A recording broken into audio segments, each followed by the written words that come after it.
নতুন যৌবনের দূত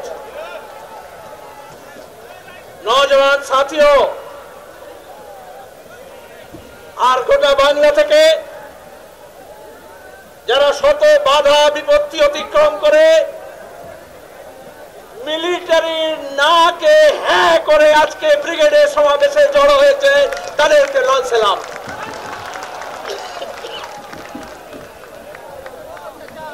পঞ্চাশ দিন ধরে পথ হেঁটেছে। এই পদযাত্রীদের আপনাদের সবার তরফ থেকে অভিনন্দন জানাচ্ছি। আরো অনেক পথ বাকি আছে, আরো অনেক পথ হাঁটতে হবে। রাজি আছেন আপনারা? অনেকে বলে বামপন্থা দক্ষিণ পন্থার মধ্যে তফাৎ কি? খুব সহজ। এখানে কমরেড মীনাক্ষী আপনাদের সামনে বক্তৃতা করছিল, বলতে বলতে উত্তেজনায় কাজী নজরুল ইসলামের বিদ্রোহী কবিতা থেকে উদ্ধৃতি দিতে গিয়ে রণক্লান্ত তো, কিন্তু শান্ত হবে না, বলল ভুলে গেছি। আচ্ছা, এটা মমতা ব্যানার্জি হলে কোনোদিন বলতে পারতো ভুলে গেছি? মোদী কখনো বলতে পারে জনসমক্ষে ভুল বলেছি, ভুলে গেছি? কোন দক্ষিণপন্থী, কোন স্বৈরতন্ত্রী, কোন ফ্যাসিস্ট কখনো ভুল স্বীকার করে না। বামপন্থীরা পারে, কারণ তারা সত্যের পথে থাকে। ওসব ভুজুং ভাজুং দিয়ে চলে না, ওই টহর বাবুকে খোঁজা হয় না। সোজা কথা বলি, চোরকে চোর বলতে, গুন্ডাকে গুন্ডা বলতে, সাম্প্রদায়িককে সাম্প্রদায়িক বলতে, দুর্নীতিবাজকে দুর্নীতিবাজ বলতে, ভাওতাবাজকে ভাওতাবাজ বলতে বামপন্থা কখনো ভয় পায়নি, কখনো ভয় পাবে না। আর এখানে যারা জড়ো হয়েছেন তারা ভয়কে জয় করে এসছেন।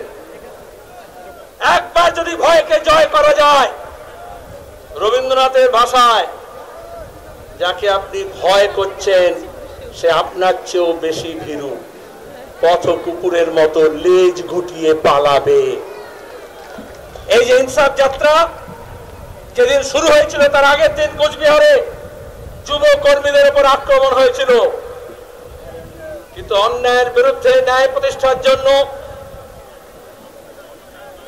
ইনসাফের জন্য, হকের জন্য, অধিকারের জন্য লড়াই করেছে। আসলে হক চাইতে হলে ধক লাগে। ডিওয়াইএফআই পশ্চিমবঙ্গ রাজ্য কমিটি সেই ধক দেখিয়েছে। আর তবেই শ্রমিক, কৃষক, মেহনতি মানুষ, ছাত্র, মহিলা, কর্মচারী, পেনশন যারা প্রাপক, গৃহবধূ, এমনকি কিশোর কিশোরী শিশুরাও এগিয়ে এসছে, স্বাগত জানিয়েছে। কেন? এটা কি শুধু ডিএফ এর জন্য? এটা কি শুধু ইনসাফ যাত্রার জন্য? এটা কি শুধুমাত্র ধ্রুবজ্যোতি, মীনাক্ষী, কলতানদের জন্য? এটা কি শুধু এই যারা ঘর বাড়ি ছেড়ে দিয়ে হাঁটলো তার জন্য? তা নয়। রাজ্যের মানুষ বীতশ্রদ্ধ হচ্ছে, রাগান্বিত হচ্ছে। এই চুরি, এই জোট চুরি আর এই মিথ্যাচার দেখে তাদের হক মারছে যারা। ঘরের টাকা, আবাসনের টাকা, 100 দিনের কাজের টাকা, কালভার্টের টাকা, রাস্তার টাকা, মিড ডে মিলের খাদ্য, রেশনের খাদ্য, আইসিডিএস এর খাদ্য যারা চুরি করছে, রাজ্যের মানুষ তাদের শাস্তি চাইছে। আর এই যৌবনকে দেখে তারা মনে করেছে হ্যাঁ বাবা তোমরাই পারবে, শুধু তোমরা এক কাট্টা হও। যারা মনে করেছিল নবান্নের অন্যায় অত্যাচারের বিরুদ্ধে 56 দাঁড়াবে, কেউ কেউ এখন বলছে 56 সেটা হবে না, তো 356 লাগবে। আমরা বলি 56 নয়, 356 নয়, 3056 নয়। যদি আপনারা মুষ্টিবদ্ধ হাত আকাশের দিকে তুলে ধরেন, জোরসে যদি স্লোগানটার জন্য গলা মেলান, মাটিতে পা রেখে মাথা উঁচু করে বাঁচার শপথ নেন। আর জাত পাত ধর্ম বর্ণ ভাষা উত্তর দক্ষিণ মন্দির মসজিদ এই সবার ঊর্ধ্বে উঠে যে একটা হন এই বাংলাকে বাঁচাতে। আমাদের কৃষ্টি, আমাদের সংস্কৃতি, আমাদের ভাষা, আমাদের শিল্প, আমাদের কৃষি, আমাদের কলকারখানা, আমাদের রাস্তাঘাট, আমাদের স্কুল কলেজ হাসপাতাল স্বাস্থ্য কেন্দ্র, আমাদের ঘর, আমাদের মা বোনেদের ইজ্জত, আমাদের সম্প্রীতি, আমাদের ঐক্য, আমাদের ঐতিহ্য, আমাদের ইতিহাসকে আমরা রক্ষা করার জন্য যদি শপথ নিই এক কাট্টা হয়ে, এই বাংলাকে বাঁচাতে কোনো হিল্লি দিল্লি লাগবে না। বাংলার মানুষ কাফি আছে, বাংলার যৌবন কাফি আছে। হবে তো লড়াই, হবে লড়াই, হবে লড়াই। আমি পেছন ফিরতে পারছি না, কিন্তু পেছনে অসংখ্য মানুষ আছে। আমি মীনাক্ষীকে বলছিলাম এটা 360 ডিগ্রি মঞ্চ করতে হবে ব্রিগেডে। অনেক মিডিয়া বলছিল দক্ষিণে মঞ্চ হবে না উত্তরে হবে, সোজা হচ্ছে না উল্টো দিকে হচ্ছে। আসলে ব্রিগেডে আজকে চারদিকে জনসমাগম হয়েছে। 31শে আগস্ট খাদ্য শহীদ দিবসে আমরা বামফ্রন্টে যখন জমায়েত করছিলাম, প্রচন্ড বৃষ্টির মধ্যে মানুষ দাঁড়িয়েছিল, পেছনের কাপড় আমাদের খুলে দিতে হয়েছিল, কারণ সামনে যত জমায়েত ছিল পেছনেও তত জমায়েত ছিল। এখানে এরা এমন লাল তারা লাগিয়েছে যেটা চট করে খোলা যাবে না। সভাপতি ছিল ধ্রুব, আর ডিএফ এর সাদা ঝান্ডার মধ্যে লাল তারা আছে। আসলে এটা হচ্ছে ধ্রুব তারা, লক্ষ্য, মঞ্জিল, মকসদ। লাল তারা মানে যখন কম্পাস ছিল না, এই মোবাইল ছিল না, গুগল ছিল না, লোকে নিজের পথ যাতে ভুল না হয়, লক্ষ্য যাতে স্থির থাকে, ঠিকানা যাতে ঠিক থাকে, এই জন্য তারা থেকে নিজের পথ ঠিক করে নিত। আজকেও বাংলার যৌবনকে তার লক্ষ্যকে ঠিক রাখার জন্য এই লাল তারাকে মনে থাকবে তো। আর সে পথেই আপনারা এগিয়ে যাবেন। যারা পথে হেঁটেছে তাদেরকে সেলাম জানালাম, কিন্তু পথে যারা পাথেও দিল, রসদ দিল, দুহাত উজাড় করে তিল তিল করে জমানো টাকা খাদ্যের যোগান দিল, রাস্তায় রাতে থাকার ব্যবস্থা করলো, সব অংশের মানুষ তারা জানান দিলেন লড়াই জারি রেখো কমরেড। আর এরা মীনাক্ষী ধ্রুবরা এখানে বলল লড়াই জারি থাকবে। ইনসাফ যাত্রা ব্রিগেডে এসে শেষ হয়নি। ব্রিগেড থেকে নতুন শপথ নিয়ে গ্রামে গঞ্জে পাড়ায় মহল্লায় বুথে অলিতে গলিতে আলপথ বেয়ে সাঁকো পেরিয়ে এই ইনসাফের লড়াই জারি থাকবে। থাকবে তো? এই যৌবনের দূত আসলে বাংলায় যে ভূত গ্রাস করছে সেই ভূতকে তাড়াতে হবে, তাই তো? আমরা ভূত তাড়ানোর জন্য ওঝা খুঁজছি না, ভূত তাড়ানোর জন্য যৌবনকে খুঁজছি। একটা প্রজন্ম, এই বাংলার একটা প্রজন্ম চাই। এই বাংলার পুনর্জাগরণ এই বামপন্থা ঘটাবে, এই শপথ আমাদের নিতে হবে। আর বাংলার পুনর্জাগরণ ঘটাতে হলে তার কল কারখানা, তার স্কুল কলেজ মাদ্রাসা, তার হাসপাতাল, তার রাস্তাঘাট, যার মাথায় ছাদ নেই তার ঘর, যেখানে রাস্তা পৌঁছায়নি সেখানে রাস্তা, যে ছেলেমেয়েরা স্কুলের বাইরে থাকছে তাদের জন্য বিদ্যালয়ের ব্যবস্থা, যারা চিকিৎসার সুযোগ পাচ্ছে না, কেন্দ্র এবং রাজ্য সরকারের জন্য ওষুধের দাম বাড়ছে, সরকারি ব্যবস্থা তছনছ হচ্ছে, তার জন্য নতুন ব্যবস্থা গড়ে তুলতে হবে। লাল ঝান্ডার মানুষ, বামপন্থা কোনো ফাঁকা আওয়াজ দেয় না। আমরা যা করেছি মানুষের সামনে আছে। ওই নীল সাদা রং করে আসলে ওরা আমাদের স্মৃতিকে ভুলিয়ে দিতে চেয়েছিল, গুলিয়ে দিতে চেয়েছিল। এখন সব ফিকে হয়ে গিয়েছে। মানুষের হাতে টাকা নেই, 100 দিনের কাজের টাকা নেই। পঞ্চায়েত নির্বাচনে বললো পিসি ভাইপো দিল্লি থেকে গিয়ে নিয়ে আসবো। আর আগে বল, যারা কাজ করলো তার টাকা কোথায় গেল, কত পেলে, কত খেলে, তার হিসেব বাংলার মানুষকে দিতে হবে। আর কেন্দ্র সরকার সে তো এসেই বলেছিল 100 দিনের কাজের আইন বাতিল করে দেব। পার্লামেন্টে মোদি বলেছিলেন গड्ढा खोदने का काम है, गड्ढा खोदने का। আর এখন সেই আইনটাকে বাতিল করার চেষ্টা করছে। বামপন্থীরা যখন সমর্থন করেছিল মনমোহন সিং এর নেতৃত্বে প্রথম ইউপিএ সরকার, তখন স্বাধীনতার পরে প্রথম কাজের আইন তৈরি হয়েছিল। এখানে যারা প্রাক্তনীরা আছেন, আমরা ডিএফআই জন্মলগ্ন থেকে লড়াই করছিলাম এই দাবি নিয়ে, কাজের অধিকারকে সাংবিধানিক স্বীকৃতি দিতে হবে। আমাদের দেশে অনেক ব্যাপারে আইন আছে, কিন্তু কাজের ব্যাপারে কোনো আইন হয়নি।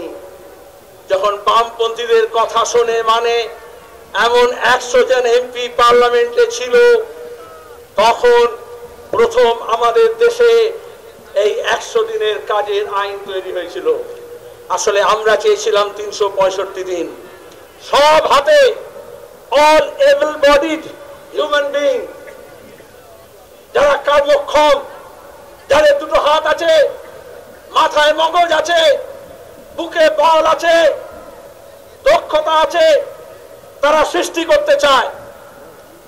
अगर हमारे नौजवानों के हाथ में काम दिया जाए तो जरूरत पड़ने से वो हिमालय के चट्टान तोड़ करके हर प्यासे इंसान के घर में पानी पहुंचा सकता है। तो तार जोनो नीति लागे, ওরা বললো নীতির দরকার নেই, দুর্নীতিতেই হয়ে যাবে। বিরিয়ানির প্যাকেট দিয়ে আর কিছু এদিক ওদিক করে দিয়ে বিলি বন্দোবস্ত করে তাতে আপনার একদিন যেতে পারে, কিন্তু জীবন গুজরান হয় না। আবার ভোট আসছে, নায়ক নায়িকা, গায়ক গায়িকা, খেলোয়াড়, আর সবচেয়ে বড় খেলোয়াড় নরেন্দ্র মোদী, তার সাঙ্গপাঙ্গ, এদিকে Mamata Banerjee, helicopter, executive jet plane, AC pavilion, টেলিভিশনের মিডিয়া দৌড়, সোশ্যাল মিডিয়া, দেশি বিদেশি সব টিম, সবাই নিয়ে মাথা গোলানোর চেষ্টা করবে। এখানেই দাঁড়িয়ে বলবে কেউ কেউ, আচ্ছা এত লোক তো হলো, ভোটটা কোথায়? ভোট কোথায় জানেন না? পঞ্চায়েতের নির্বাচনে এই বাংলার মানুষ প্রথমে বলেছিল পুলিশকে চোর ধরো, জেল ভরো। পুলিশ চোর ধরলো না, চোরকে পাহারা দিল। আমরা বললাম গ্রাম জাগাও, চোর তাড়াও, গ্রাম জাগলো। বললো আপনি বাঁশের কথা বলছেন কেন, কাটারির কথা বলছেন কেন? সিপিএম নাকি বামপন্থীরা নাকি হাঙ্গামা করে দেবে? প্রতিরোধের স্পৃহা জাগাতে হয়, গুন্ডাদের দমন করার জন্য, চোরকে শাস্তি দেওয়ার জন্য। যখন পুলিশ, সে রাজ্য পুলিশ হোক আর কেন্দ্রীয় পুলিশ হোক, সে দিল্লি পুলিশ হোক আর কলকাতা পুলিশ হোক, সে ইউপি পুলিশ হোক আর বাংলার পুলিশ হোক, আজকে ধর্ষককে ধরে না, ধর্ষককে পাহারা দেয় আর মিথ্যা মামলায় জর্জরিত করে। এমন পদযাত্রী আছে এখানে বসে, যাকে তাদের প্রতিনিধি আমরা সম্বোধনা দিলাম, 37 বছরে 38টা মিথ্যা মামলা খেয়েছে। কিন্তু বুঝে নাও, মিথ্যা মামলা দিয়ে, ঘর ছাড়া করে, জেল জরিমানা দিয়ে বামপন্থাকে আটকানো যায় না, আটকানো যায়নি। ওরা আমাদের কমরেডদের শহীদ করেছে, মাইদুল বিদ্যা, বিদ্যুৎ মন্ডল, আনিস খান, সাইফুদ্দিন, স্বপন কবে, সুদীপ্ত আর মমতা ব্যানার্জি মনে করেন এই স্বপ্ন নীলের ক্ষেত্রে যেরকম করলেন, একটা চাকরি দিয়ে দেবো, পুষিয়ে দেব, 25,000 টাকা দিয়ে দেব, পুষিয়ে দেব। বাংলার মানুষ বলছে মমতা ব্যানার্জিকে ওই সব পোষানোর ক্ষমতা তোমার আর নেই, তুমি এখন নিজের ভাইপোকে পুষিয়ে দিতে গিয়ে ফতুর হয়ে যাবে। অনেক খায়, অনেক খায়, চলে গেলেন দিল্লিতে G20। এখন যে খার্গেকে প্রধানমন্ত্রীর কথা বলছেন, কংগ্রেস দলের সভাপতি, এখন যে অধীরকে বলছেন চলো ভাই আমার সঙ্গে যাই, কানামাছি ভোগ করছেন। G20-তে পার্লামেন্টে বিরোধী দলের নেতাকে ডাকা হয়নি, কংগ্রেসের সভাপতিকে ডাকা হয়নি, কিন্তু নরেন্দ্র মোদী খাস মেহমান বলে মমতা ব্যানার্জিকে দিল্লিতে ডেকে নিয়ে গিয়েছিলেন। আর যে মমতা বলেছিল যোজনা পর্ষদের বৈঠকে যাই না, ওদের সঙ্গে কথা বলি না, ওদের সঙ্গে খেলবো না, ওদের সঙ্গে খেতে চলে গেলেন। একটা ডিনারের জন্য 3 দিন দিল্লিতে গিয়ে হত্যা হয়ে পড়ে থাকলেন। কেন? কারণ ওই যে ভাইপো, আমি ভাইপো বলি না, অনেকে বলে ওটা অনেকটা ভেপো, তাই তো? আবার ভেপো কেউ কেউ বাজায়, আপনারা বাজান, তার চেয়ে ডেপো বলা ভালো, তাই তো? ওই ডেপোটা, হ্যাঁ, তৃণমূল যারা করে বলছি, পার্থ চ্যাটার্জি জেলে আছে, অনুব্রত জেলে আছে, এই জ্যোতিপ্রিয় নাকি বালু, এই সব আলু বালু কালু জেলে যাবে।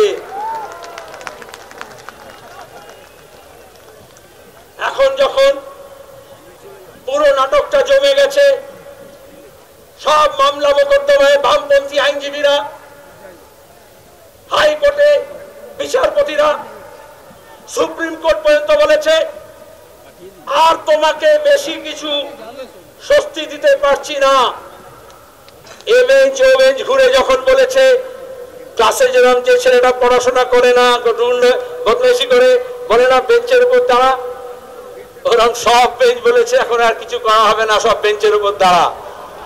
তখন উনি চলে গেলেন প্রধানমন্ত্রীর কাছে। কিরম ধাপ্পা দেন বোঝেন, ধাপ্পাবাজ। এখানে মিডিয়াকে বলা হলো 100 দিনের কাজের টাকা আনতে যাচ্ছে, বলেছিল না? আর ওদিকে তলায় গিয়ে বলল দাদা পায়ে পড়ি রে, ভাইপোটাকে বাঁচা। আমরা সিজিও কমপ্লেক্সে গিয়েছিলাম, তারপরে দেখেছিলেন হঠাৎ সিবিআই পুরসভা নিয়োগে, খাদ্যের নিয়োগে একটু সচল হলো, ধরপাকড় শুরু হলো। তারপরে যে কেসে বিদেশিনী বান্ধবীদের অ্যাকাউন্টে টাকা পাচার হয়েছে, এই বাংলার টাকা বেকার ছেলে মেয়েরা যারা শিক্ষিত, স্কুলে মাদ্রাসায় কলেজে বিশ্ববিদ্যালয়ে চাকরি করতে পারত, তাদের নিয়োগে দুর্নীতি হয়েছে। একটা কাকুর গলার স্বরে কিছুটা ধরা পড়েছে, লিপস এন্ড বাউন্সে কিভাবে দুর্নীতির টাকা ঢুকেছে।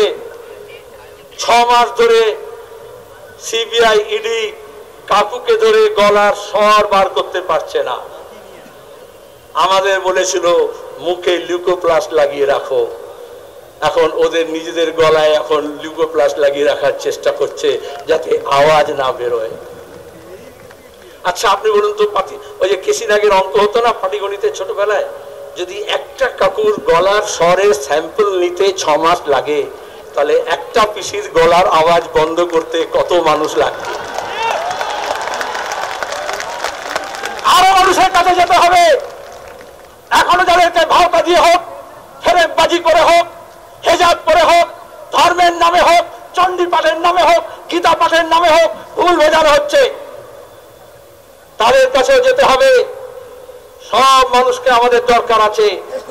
ওই তৃণমূলের যারা তলায় কর্মী আছে তাদেরও বলছি, বলেছিল কংগ্রেসের পাত্তা পাচ্ছি না, যারা ঘাসে নিচে আছে, হাটে মাঠে আছে, তাদেরকে তুলবো, কাউকে তোলেনি।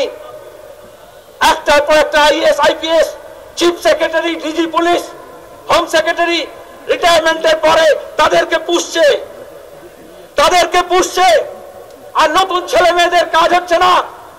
সরকারি দপ্তরে যে আইএস আইপিএস আছে তাদেরও বলি, যে ডব্লিউবিসিএস আছে তাদেরকে বলি, পঞ্চায়েতের ভোটে বাক্স বদল করে, ভোট লুট করে, গুন্ডা বদমাইশকে সার্টিফিকেট দিয়ে, বামপন্থী নির্বাচিত সার্টিফিকেট না দিয়ে, আর ওই বিডিও অফিস থেকে পেছনে ব্যালট বাক্সের ভোটগুলো ফেলে দিলে, পুকুরে ডুবিয়ে দিলে, আপনারা মনে করছেন আপনারা খুব ভালো থাকবেন, সে কথা ভুলে যান। এই মহিলা নিজের ভাইপো বউ, নিজের ভাই, নিজের বউ ছাড়া আর নিজের বউ ভাই বউ ছাড়া কাউকে দেখবে না। পার্থ চ্যাটার্জি কি কেঁদে কেঁদে বলেছিল, ধরা পড়ার পরে দিদিকে ফোন করলাম, ফোন সুইচ অফ করে দিয়েছে। করে না, ইয়াং ছেলেরা বুঝবে, ফোন ধরেনি। তাহলে যদি পার্থ চ্যাটার্জি এরকম বিশাল নেতা, তার যদি ফোন অফ করে দেয়, এইসব ফচকে কুচকে এদের কথা শুনবে? ওনার এখন একটাই লক্ষ্য, নিজের পরিবারকে বাঁচানো। যুধিষ্ঠির যেরকম মহাভারতে দ্রৌপদীকে, হস্তিনাপুরকে পাশা খেলায় সব বাজি ধরেছিল, আজকের নতুন শকুনির কাছে মমতা ব্যানার্জি এ রাজ্যের ভবিষ্যৎ, এ রাজ্যের যৌবন, এ রাজ্যের সম্প্রীতি, এ রাজ্যের ঐক্য, এ রাজ্যের সৃষ্টি, এ রাজ্যের শিল্প সবটাকে বাজি ধরছে। ধরতে দেব? বাংলাকে হারতে দেব? ভাইপোকে বাঁচানোর জন্য আর সোনা পাচারকারী আর টাকা পাচারকারীকে বাঁচানোর জন্য এই বাংলার ভবিষ্যৎকে আমরা লুট হতে দেব?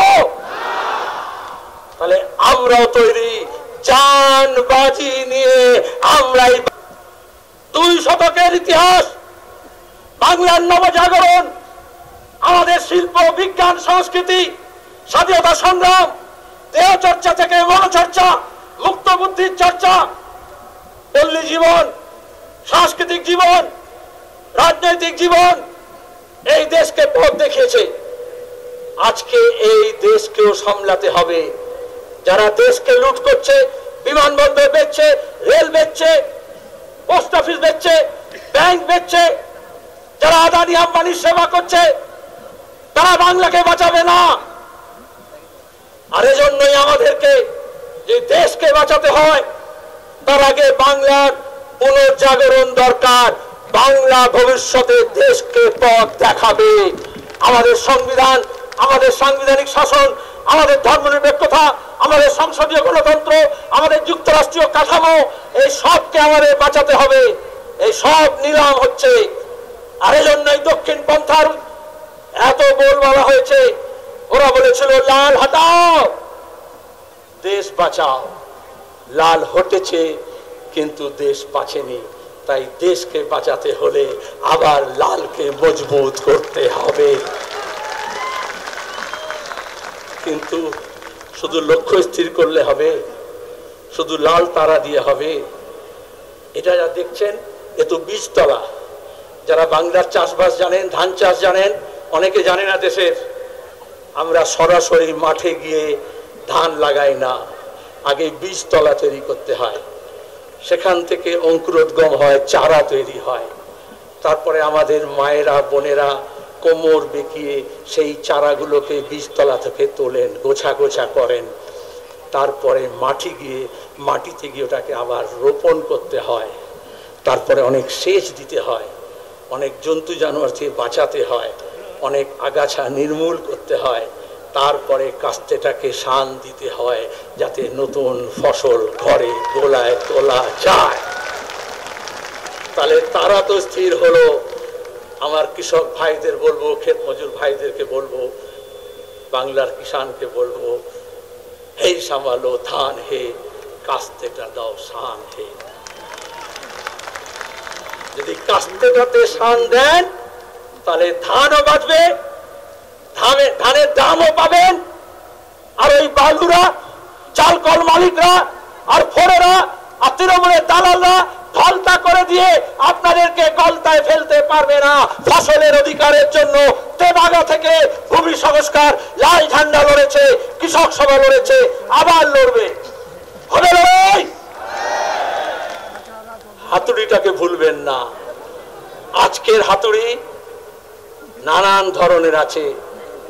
যারা কলম পিষছেন, যারা কম্পিউটারে কাজ করছেন, যারা মোবাইলে কাজ করছেন, যারা স্কুটার নিয়ে খাদ্য ডেলিভারি করছেন, ছুটছেন, যারা ওলা উবের চালাচ্ছেন, গিগ ওয়ার্কার যারা আছেন, যারা রাজমিস্ত্রি আছেন, যারা শাবল গাঁইতি নিয়ে কাজ করছেন, যারা নতুন মডার্ন মেশিনারি নিয়ে কাজ করছেন, এই সব হাতিয়ার চালায় কিন্তু মজুর মেহনতি মানুষ, হাম মেহনত কস ইনসান। তাই তো তার কোনো হিন্দু নেই, তার কোনো মুসলমান নেই। যখন সিলকিয়াতে টানেল ভেঙে পড়ল, অনেক দেশি বিদেশিরা এলো, অনেক যজ্ঞ হলো, মন্দির হলো, কিন্তু এই মজুররাই তার শাবল গাইতি নিয়ে গর্ত খুঁড়ে প্রাণ বাঁচিয়েছে। তাহলে আজকে যখন গোটা দেশের টানেল ধসে পড়ছে, এই দেশের মানুষকে কারা উদ্ধার করবে? সুতরাং শ্রমিক শ্রেণীকে, খেটে খাওয়া মানুষকে, হাতিয়ার ধরার লোকজনকে তার হাতিয়ারকে মজবুত করে ধরে এগিয়ে আসতে হবে, আর তারপরে লড়াই জোরদার হবে। এ কথা বলে আপনাদের সবাইকে ধন্যবাদ জানিয়ে আমি শেষ করতে পারতাম, কিন্তু যখন আপনারা শুনছেন দুটো কথা আরো শুনে যান।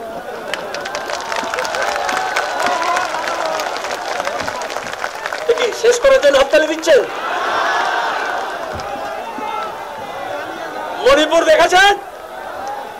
যারা ডবল ইঞ্জিনের সরকার বলে, মণিপুরে বিজেপি সরকার আছে, আর দিল্লিতেও বিজেপি সরকার আছে। যারা বলছে মমতাকে সরিয়ে বিজেপিকে আনতে হবে, 2014 থেকে শুনছি বিচারপতি অমৃতা সিং আইজাজে বলেছেন ভাইপোর কোম্পানির যে সম্পত্তি বেড়েছে 2013 পরে বেড়েছে, 2014 মোদি এসছে। সৈয়া ভাই কোতওয়াল দর কাহে কা, বিজেপি যখন থেকে দিল্লিতে এসছে, বিজেপি বন্ধুদের বলছি তৃণমূলের বুকের পাটা আরো বেড়ে গিয়েছে। जब चौकीदारी चोर है तो पकड़ेगा कौन? মণিপুরে মে মাসের 3 তারিখ থেকে জাতি দাঙ্গা থামাতে পারছে না। আদিবাসী তপশিলির মধ্যে রক্ষণ নিয়ে, জমি নিয়ে, খনি নিয়ে আজকে সীমানা বাঁধা হচ্ছে দেশের মধ্যে। যারা ভোটের আগে পাকিস্তানের সীমানা দেখিয়েছিল, বালাকোট দেখিয়েছিল, পুলওয়ামা দেখিয়েছিল, যারা গালওয়ান দেখিয়েছিল, যারা ডোকলাম দেখিয়েছিল, যারা অরুণাচল প্রদেশে দেখায়, আজকে তারা দেশের মধ্যে সীমানা বাঁধছে জাত পাত ধর্ম বর্ণ ভাষার নামে। এই বাংলার বুকেও কুর্মীর নামে, আদিবাসীর নামে, উত্তরবঙ্গের নামে, দক্ষিণবঙ্গের নামে, রাজবংশীর নামে, তপশিলি জাতির নামে, শুধু হিন্দু মুসলমান না, খ্রিস্টানদের নামে কেন করছে?